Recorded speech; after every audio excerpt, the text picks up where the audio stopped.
Meu nome é Lia. A sala de jantar estava igual, como se o tempo tivesse parado.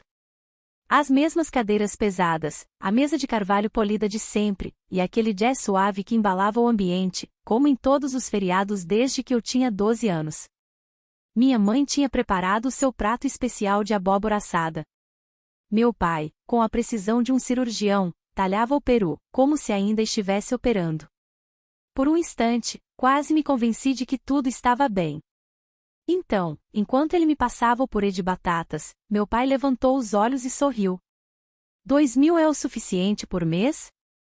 O garfo escorregou da minha mão. Pisquei, confusa. Como assim? Do que você está falando, pai? Um silêncio pesado preencheu o ar. Até o jazz parecia ter sumido. O sorriso do meu pai se desfez. Ele olhou para minha mãe, que evitou o contato visual. Eu não entendo, murmurei, minha voz quase um sussurro. Eu não recebi nada, Vitória. A voz do meu pai era afiada, mas ainda não estava irritada.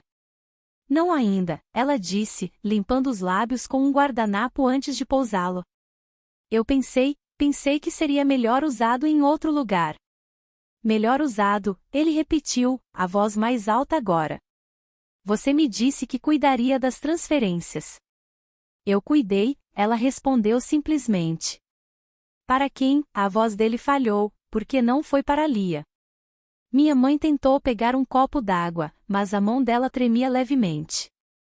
O programa da Lena é mais caro. Ela precisa mais. Você sabe como é difícil entrar no mundo da moda. É competitivo, implacável.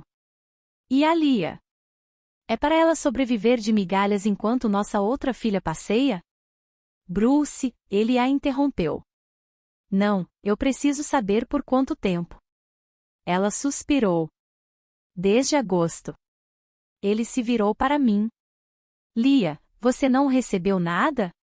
Nenhuma transferência, nenhum apoio? Balancei a cabeça. Eu perguntei uma vez. A mamãe disse que não sobrava nada depois da minha mensalidade. Os ombros dele caíram. Eu pensei que você estava bem. Eu tenho trabalhado à noite, eu disse, dando aulas particulares em bares, pulando refeições. Mas sim, estou bem. A cadeira da minha mãe rangeu enquanto ela se levantava. Não faça isso aqui. É ação de graças. Meu pai não se moveu. Ele apenas me olhou, como se estivesse me vendo pela primeira vez em muito, muito tempo. Preciso de um pouco de ar, eu disse, me levantando. O corredor parecia silencioso demais, familiar demais. Saí para fora, apertando minha jaqueta e tentando respirar. O semestre de outono se transformou em noites longas e dias ainda mais longos. Empilhei minha agenda até não sobrar um único quadrado em branco no meu calendário.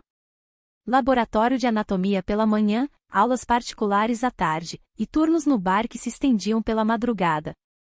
Eu dizia a mim mesma que era temporário, apenas até eu me recuperar, apenas até o aluguel ser pago, apenas até eu conseguir respirar de novo. Na maioria dos dias, eu pulava o café da manhã. O almoço era o que eu conseguisse pegar entre os prédios, geralmente uma barra de proteína e café preto. O jantar era miojo instantâneo ou pães amanhecidos do café perto do campus, que jogava fora o que não era vendido no fechamento. Meus sapatos começaram a descolar as solas, eu os prendi com grampos em uma sexta-feira à noite, durante meu turno no bar.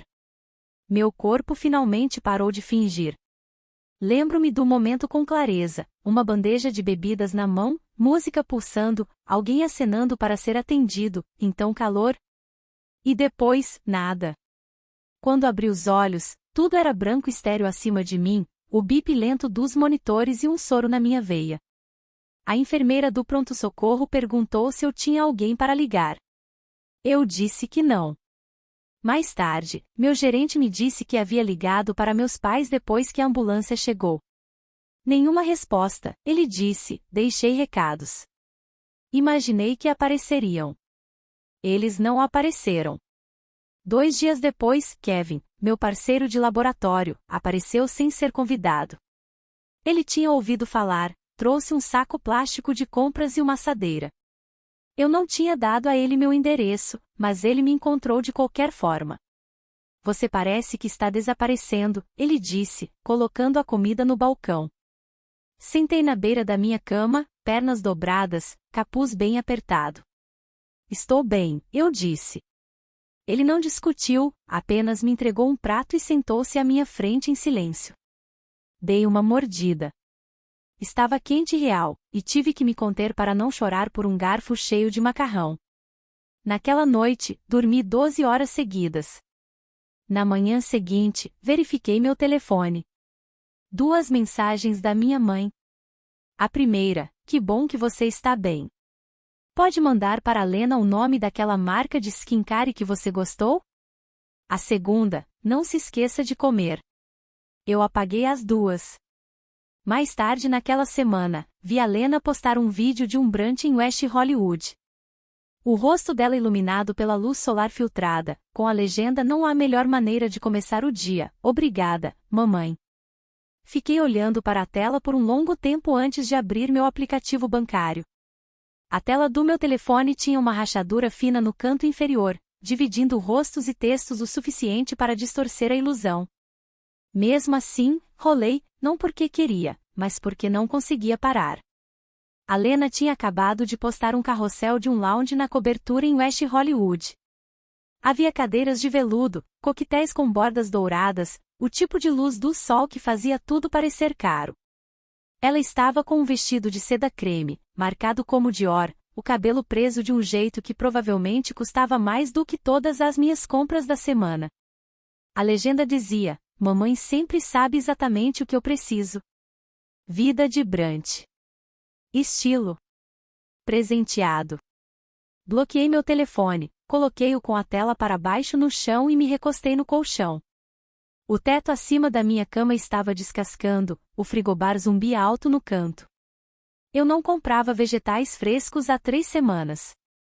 Um mês atrás, eu tinha enviado um e-mail para minha mãe perguntando se ela poderia ajudar a cobrir o custo de um novo atlas de anatomia. O meu estava caindo aos pedaços, com páginas faltando e manchadas de água de um copo que virou durante uma sessão de estudo noturna. Ela respondeu no dia seguinte: isso é um luxo, Lia. Você terá que se virar. Na mesma semana, a Lena postou sobre suas novas botas Balenciaga: obrigada à minha incrível mamãe por sempre apoiar o sonho. Eu ainda podia ouvir a voz dela, doce e sem esforço. Eu não estava com raiva, não exatamente, apenas vazia, como se a parte de mim que um dia pensou em explicar o desequilíbrio finalmente tivesse ido embora.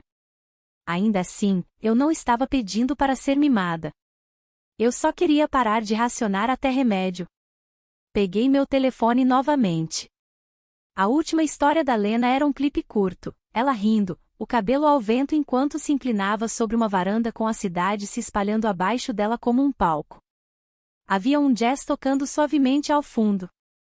Assisti 3 vezes antes de silenciar o som e abrir a câmera. A iluminação do meu quarto era muito fraca para que algo ficasse bom. Ainda assim, tirei uma foto, unhas rachadas, dedos calejados, o mesmo moletom que eu usava há 4 dias. Sem legenda. Não postei. Em vez disso, abri meus contatos e rolei até encontrar o nome dela. Eu não ligava para a Lena há meses. A maioria das nossas trocas eram mensagens de texto de uma linha, sempre iniciadas por mim. Fiquei olhando para a tela, o polegar pairando antes de apertar o botão de chamada. A Lena atendeu no segundo toque. A voz dela era leve, despreocupada, exatamente como eu me lembrava. Lia. Uau, você nunca liga.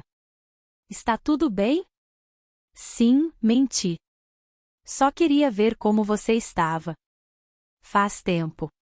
Ela riu. Você sentiu minha falta? Claro, minha voz saiu mais fina do que eu pretendia. Ela começou a falar sobre uma recente sessão de fotos de moda em Pasadena, a estilista de quem ela não gostava, a falta de leite de amêndoas no seu café favorito. Deixei-a continuar, fingindo ouvir enquanto contava as contas fechadas na minha mesa. Eventualmente, perguntei: como você consegue lidar com tudo financeiramente? Los Angeles não é barato. Ah, ela disse com um encolher de ombros que pude ouvir pelo telefone, mamãe cuida disso.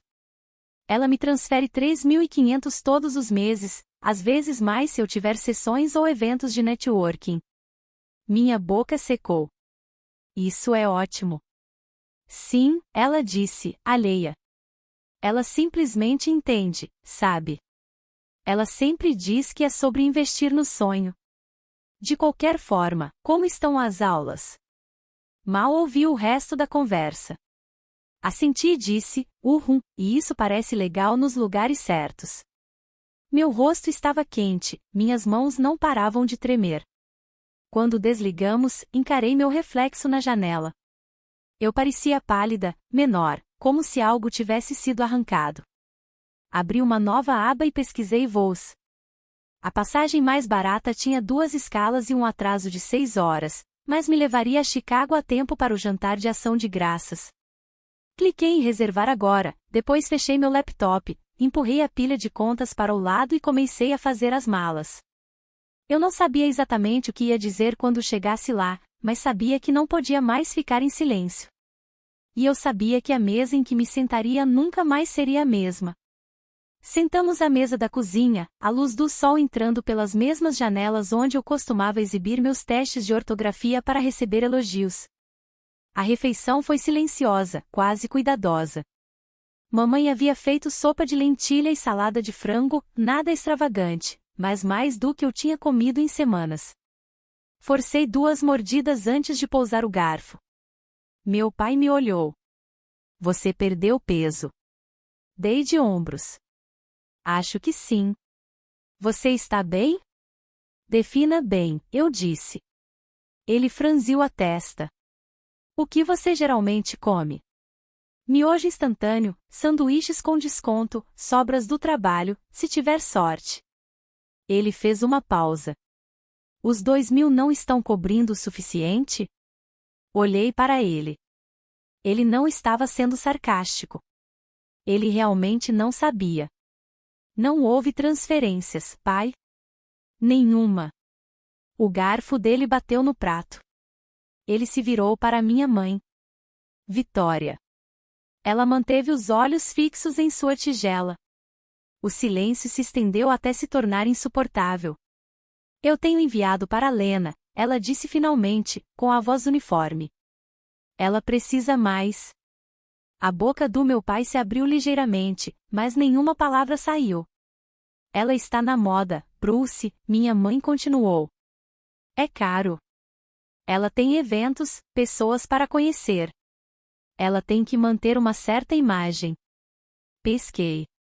E eu não preciso comer. Mamãe olhou para mim como se tivesse se assustado ao ouvir minha voz. Não estou dizendo que você não precisa de ajuda, ela disse cuidadosamente. Eu só pensei, você é mais forte. Você sempre se virou. A Lena é mais sensível. Meu pai se levantou lentamente. Você me disse que enviaria todo mês para Lia. Você me fez acreditar que ela estava bem. Minha mãe, a voz mais alta agora, disse, ela sempre está. Meu pai olhou para mim novamente, desta vez com algo que parecia mais pesado que choque. Parecia culpa. Empurrei minha cadeira para trás. Vim aqui em busca de respostas. Não esperava que fossem tão simples. Minha mãe se virou para mim, mas eu já estava no corredor, a voz dela sumindo atrás de mim enquanto eu chegava ao meu quarto e fechava a porta. Meu pai bateu na porta naquela noite. Eu não respondi, mas ele abriu a porta mesmo assim, lentamente, como se não tivesse certeza se tinha o direito de estar ali. Eu não consegui dormir, ele disse. Eu só fico repassando tudo. Sentei-me, esperando. Ela me disse que estava enviando todo mês. Eu pensei que você estava bem. Eu pensei que você estava confortável. Não disse nada. Ele sentou-se na beira da minha cama. Você lembra quando a Lena ganhou o carro dela? Assenti. Eu ganharia talvez no ano que vem. Ele exalou pelo nariz, como se a lembrança doesse mais agora. Eu disse que só podíamos pagar um veículo na época. Ela me disse que você não se importava. Eu me importei, eu disse simplesmente. Ele assentiu lentamente. Fico pensando nisso. Neste verão, você queria ir para aquele acampamento médico. Ela disse que você mudou de ideia, que queria ficar em casa e economizar dinheiro. Eu chorei por uma semana quando ela disse que não podíamos pagar. A Lena foi para a Itália naquele verão. Ele desviou o olhar. Eu deveria ter feito mais perguntas. Ela facilitou para que eu não fizesse. Ele ficou em silêncio por um longo tempo. Então, ela sempre disse que você era independente, que não precisava de tanto, que você daria um jeito. Ela não estava errada, eu disse. Eu dei um jeito. Eu só não deveria ter precisado. A mandíbula dele se contraiu. Não se trata de força, Lia. É sobre justiça. E eu perdi isso por tempo demais. Eu podia ouvi-los discutindo novamente lá embaixo. A voz da minha mãe subiu, afiada, algo sobre lealdade. A resposta dele, mais baixa, mais irritada, atravessava as paredes. Fechei os olhos. Não era mais apenas sobre o dinheiro. Não era há muito tempo. Na manhã seguinte, encontrei meu pai em seu escritório, os óculos baixos no nariz, examinando extratos bancários. Ele não me ouviu me aproximar. Lia, ele disse quando me notou. Eu preciso que você saiba que eu não apenas acreditei na sua mãe. Você deu a ela acesso ao quê? O fundo, ele disse. Aquele que foi criado para você e para Lena, dividido igualmente. Eu pensei que estaria bloqueado até você completar 25 anos, mas aparentemente ela tem desviado fundos para uma conta separada apenas no nome da Lena. Ele esfregou as têmporas, a voz tensa. 250 mil até agora. Senti algo mudar dentro de mim. Não choque, exatamente, apenas confirmação. E agora? Eu já liguei para o advogado. Estamos começando o processo para reverter as transações. Levará tempo. Assenti. Era tudo o que eu podia fazer. Mais tarde naquela noite, as vozes deles subiram novamente, desta vez mais ásperas, mais confusas. Você nem me perguntou, meu pai gritou. Aquele dinheiro era para nossas duas filhas. Ela precisa mais, minha mãe retrucou. Eu fiz o que era melhor para ela. Não para nós. Não para a Lia. Ouvir meu nome assim, alto, defendido, não ignorado, fez algo em mim que eu não tinha palavras para descrever. Fiquei no topo da escada, ouvindo. Eu confiei em você, ele disse novamente, mais baixo agora. E você roubou da nossa própria filha. Virei-me antes que pudesse ouvir a resposta dela. Eu já sabia como soaria. Lena ligou 2 dias depois. A voz dela estava tensa, cortada nas bordas. Mamãe me disse que agora só vou receber 1.000 por mês. É verdade? Sim, eu disse. Papai está cuidando das finanças agora. Ela exalou bruscamente. Não consigo viver com isso. Aluguel, aulas, materiais. Eu sei. Houve silêncio, como se ela estivesse esperando que eu oferecesse uma solução. Eu não ofereci. Você realmente acha que isso é justo? Ela perguntou. Acho que isso demorou para acontecer. Ela desligou. Naquela noite, peguei minha mãe colocando o dinheiro em um envelope. Ela não me viu parada no corredor, mas eu sabia para que era. Mais tarde, meu pai também soube. Ele não levantou a voz, apenas ficou parado em frente a ela na cozinha e disse: Não consigo mais fazer isso. Ela o encarou, sem piscar. Eu estava tentando protegê-la. Ele não vacilou. E quem estava protegendo a Lia? A Lia está bem, ela disse. Ela sempre esteve bem. Ele parecia cansado.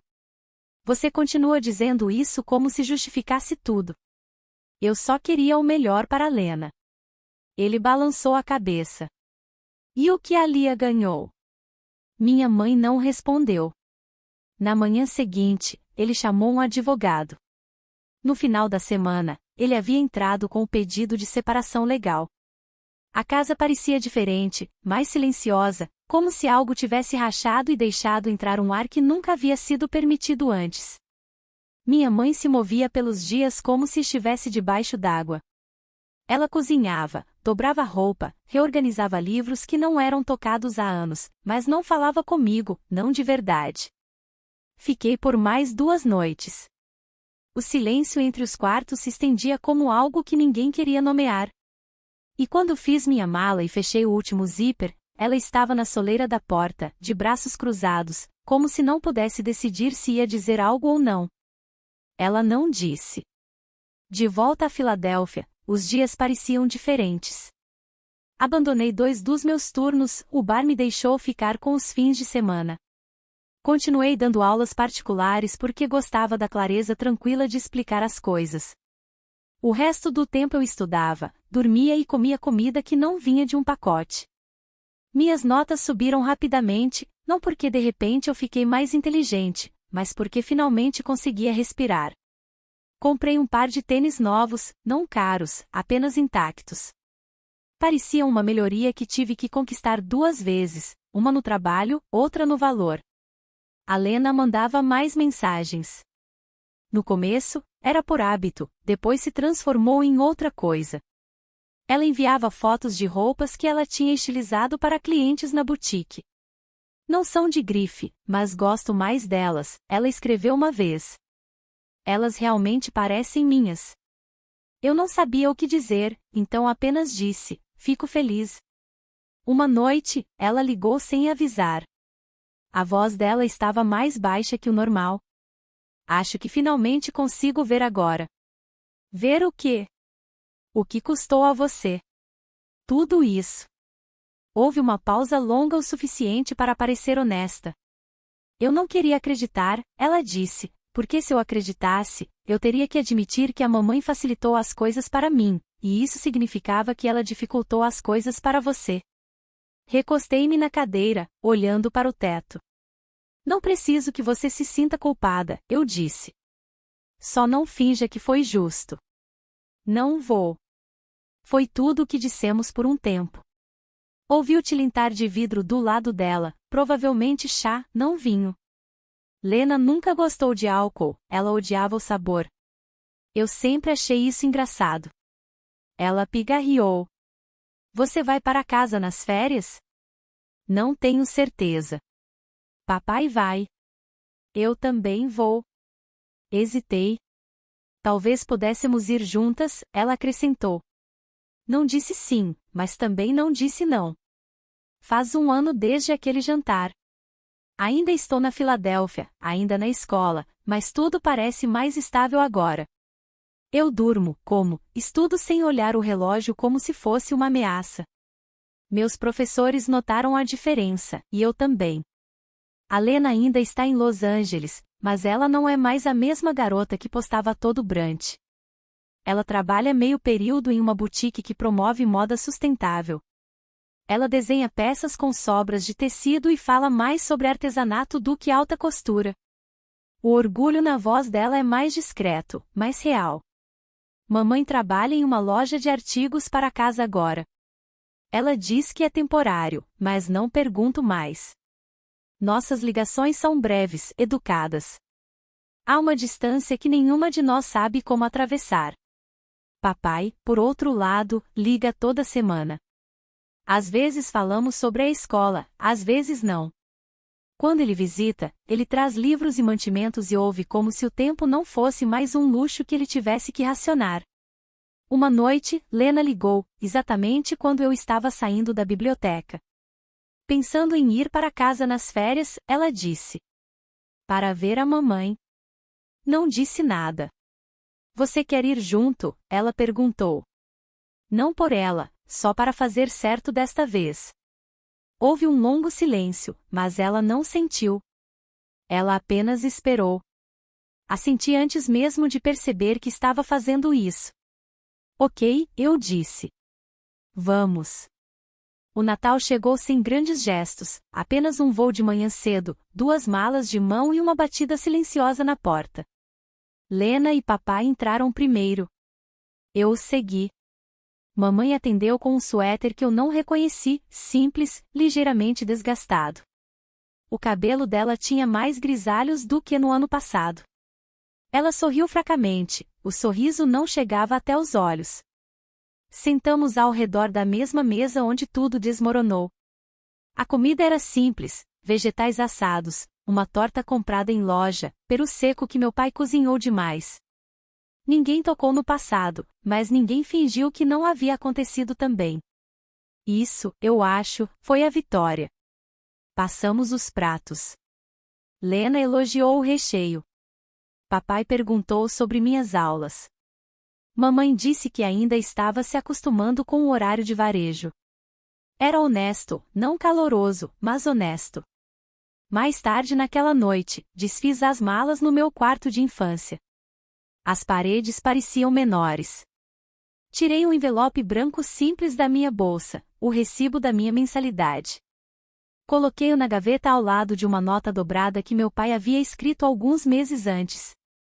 Dizia: "Isso é seu, não porque você conquistou, mas porque eu finalmente te vi." Li mais uma vez antes de fechar a gaveta. Por muito tempo, pensei que o amor tinha que ser provado, que o silêncio significava força, e que força significava não precisar de nada. Mas não acredito mais nisso. Eu acredito em ser vista. E acredito que algumas histórias não terminam com cura. Elas começam com a cura. Obrigada por ouvir a história de Lia.